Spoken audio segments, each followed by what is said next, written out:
Today you have finished your MBA. Today you wrap up all the hard work. Ba't ka umiiyak? It's the alcohol.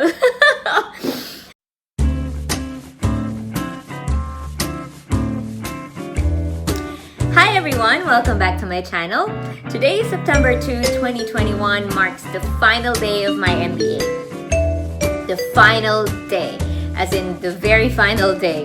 I just had my last class earlier tonight, and while I am still on that high, I figured I'd get some content going for you guys.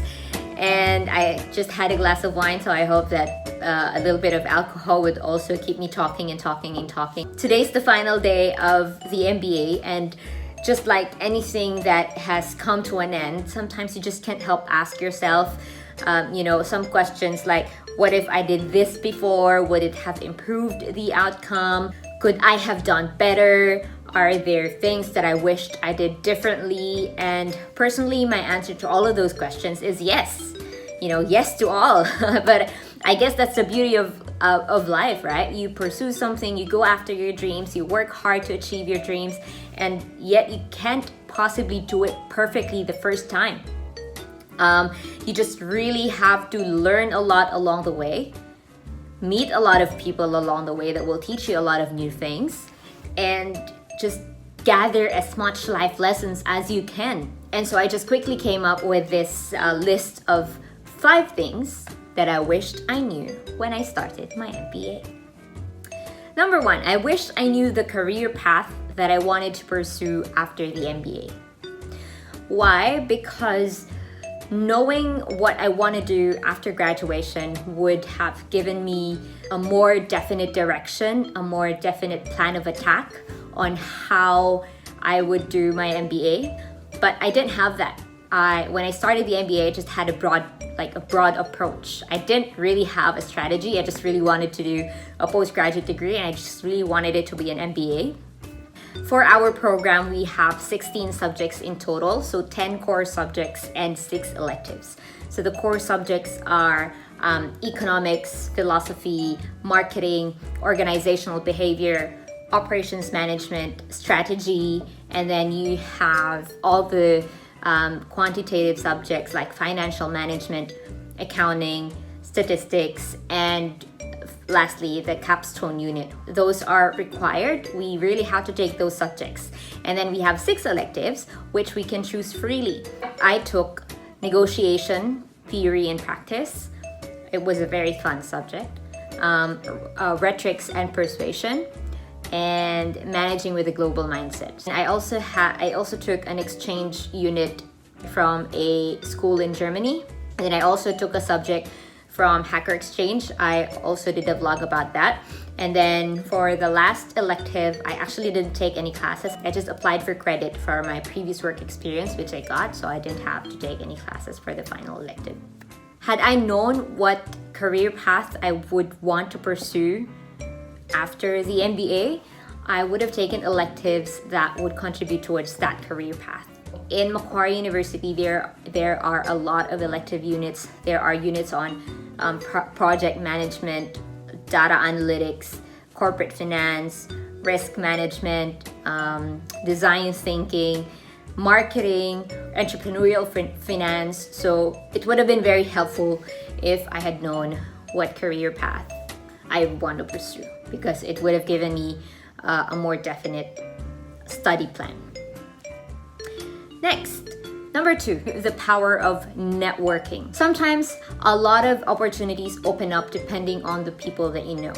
And I don't mean that in a bad thing. I know in the Philippines, we have some sort of a stigma when it comes to kakilala system. Here in Australia, it's really no big deal. You know someone who needs something, and then you happen to be that someone that person needs, and then someone in the middle knows both of you, and so he or she links you up. So, no big deal. They wouldn't even count it as may utang na loob ka sa kanila. Because here it's just really the power of networking. By networking, I mean making meaningful connections to as many people as possible. Not just meet them or know their names, or shake hands with them, but really make sure that you know them and they know you. Because that's really what you call a a valuable connection. In one of my classes, one of the lecturers said, most successful people are very attuned to who's doing what. They really know the social jungle, and so that's really, really important. I kind of knew that already from years back because from my job as a journalist, because we usually go to a lot of networking events where we have to talk to a lot of people. But as an introvert, I don't really enjoy it. I wish I reminded myself of that when I started the MBA because it's really important. Number 3, group assignments will be very interesting. And interesting is the word that I used. It can be interesting good or interesting bad. Most of you must have had some experience working with groups, either in school or in your workplaces, and you probably know what I'm talking about. When you get to work with a group, you meet a lot of different people. Some of them are very efficient. Some of them are overly efficient to the point of being very controlling. Some of them are efficient silent workers. They just work silently in the background. Some of them are very silent to the point of being freeloaders. I've had a lot of interesting experiences working with different groups throughout my MBA. And that's really primarily one of the reasons why I wanted to pursue an international MBA, because I wanted to be exposed to the cultures of a lot of people.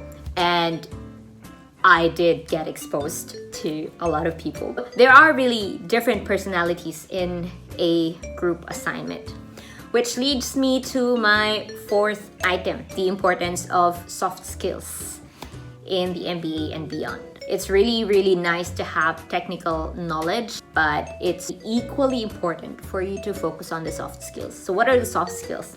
They are your leadership skills, problem-solving skills, how you work with a team, how you communicate with other people. Those soft skills are very, very important during the course of a graduate degree, because unlike college, wherein you are all on the same level, you're all undergraduates, you're all just trying to earn your first bachelor's degree. In a graduate school setup, you're talking about dealing with people from different walks of life, from different industries, very accomplished professionals. Some of them are already C-suite executives. Sometimes you can't help but have conflicts arise, you know? Some people won't agree with your ideas. Sometimes you won't agree with other people's ideas. And how would you deal with that? And much like in the workplace, you really have to deal with it professionally. If you don't agree with someone else, you have to be able to voice it out without really causing a scene. You don't really want to be immature about it. I have been in groups where it's all my group mates are just really strong personalities. They really want to voice out their concerns. They really want to be heard. And if you're in a group wherein all your group mates are like that, you cannot really accomplish anything. And sometimes it comes to a point where it gets really tiring because everyone's just talking and no one's listening. The soft skills are often overlooked, but they're really, really important, because at the end of the day, what keeps a company afloat are the people. And you really just have to be able to work with people in order for a company to succeed. Okay. The final item on my list that I wish I knew when I started my MBA: I am capable and I am competent.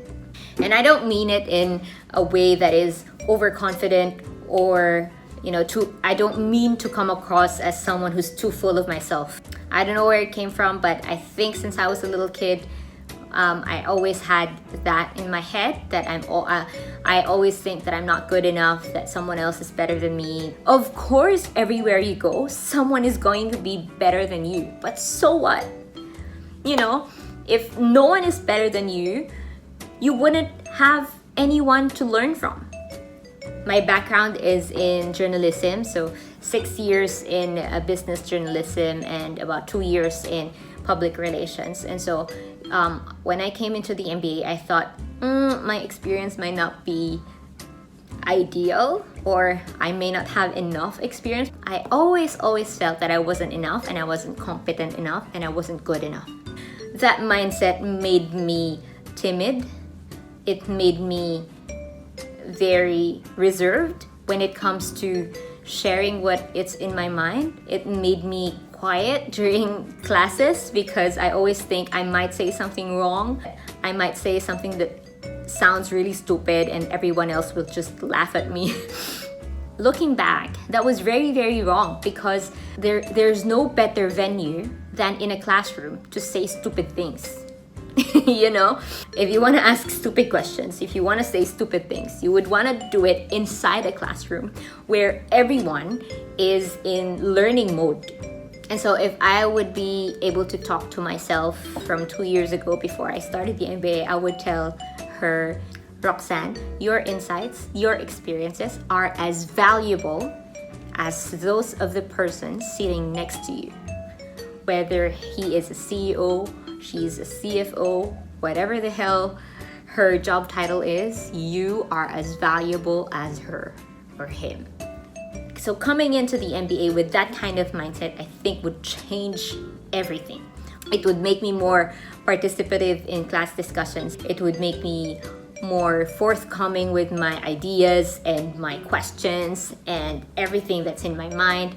It would make me more sociable. I had classmates who were very accomplished in their careers, and that made me feel really, really small. Instead, I think it should have made me feel that I belong in the group, you know? And I think that's also one of the beauties of graduate school. You're in a setting where all of you are students. No matter what you do outside the classroom, when you're in class, you're all students. You're all equal. And that's really one of the things that amazes me the most. And I'm really humbled by that experience. You know, I have sat with a lot of people who were very, very accomplished, who were very, very good. I had the pleasure of working with some of them in groups. And it's just really a very, very fulfilling experience. It's one that I would never, ever forget. So that's it. I just really wanted to do that list for you guys, and also for myself, and perhaps for my future children. And I think the alcohol is helping a lot with me just keeping on talking and talking and talking and talking and talking some more. Doing an MBA or any postgraduate degree is very demanding. It requires a huge level of commitment. It requires a lot of energy, a lot of heart, a lot of passion. But now that I'm on my final day, now that I've finished the MBA, do I remember everything that I've learned for the past 2 years? Hell no, absolutely not. If you asked me anything about financial management, I would have been able to answer you 2 months ago when I was still doing that unit. But now I don't remember anything at all. Maybe some, but not everything. It's not possible to remember every single thing that you learned in school. But I remember the process that I've gone through and everything in between. The wins and the losses, the highs and lows, the frustrations and the victories. I remember all of those. I remember every single feeling and every single sensation that this MBA has given me. There are things that I wished I did differently, of course. I know I could have done better. If I weren't working while studying, I would have racked up more high distinctions. But all of my experiences for the past 2 years made me who I am today. And I would like to believe that now I am a wiser, smarter, more confident person than I was 2 years ago. And if you are a better person now than you were 2 years ago, or than you were yesterday even, I'd put that down as an achievement, and I wouldn't trade it for the world. Future Roxanne, today you have finished your MBA. Today you wrap up all the hard work. Ba't kang iyak? It's the alcohol. Today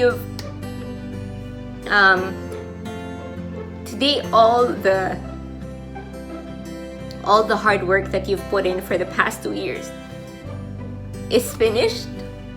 This part of your life is finished, and you are about to embark on the next phase, the next stage of your life. But as you finish this stage of your life, I would like you to remember how damn proud of yourself you should be, because everything that you have gone through for the past 2 years have been valuable life lessons that no one can ever take away from you. Everything you learned in the classroom was valuable. It's useful, of course. But apart from that, what you learned as a person, as an individual, how this experience has made you grow, that is what is really valuable. And I hope if you are watching this 5 years, 10 years, 20 years from now, I hope that you are reminded of how brave a person you are, and how competent you are, how intelligent you are, and how capable you are. And I hope that you remember that you are good enough. It's really the alcohol. I'm so proud of you. No matter where you are right now in your life, always remember that you have been here and you have achieved this. Not because of your own doing, but because of how God has enabled you to do it, of how God has blessed you with a lot of good people around you who helped you achieve what you have achieved. So, congratulations. Galing mo!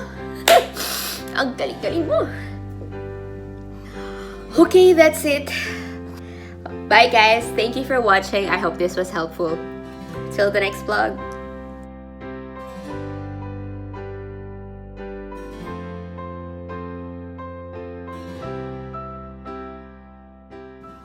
Another thing, madali kang malasing. So, huwag kang iinom.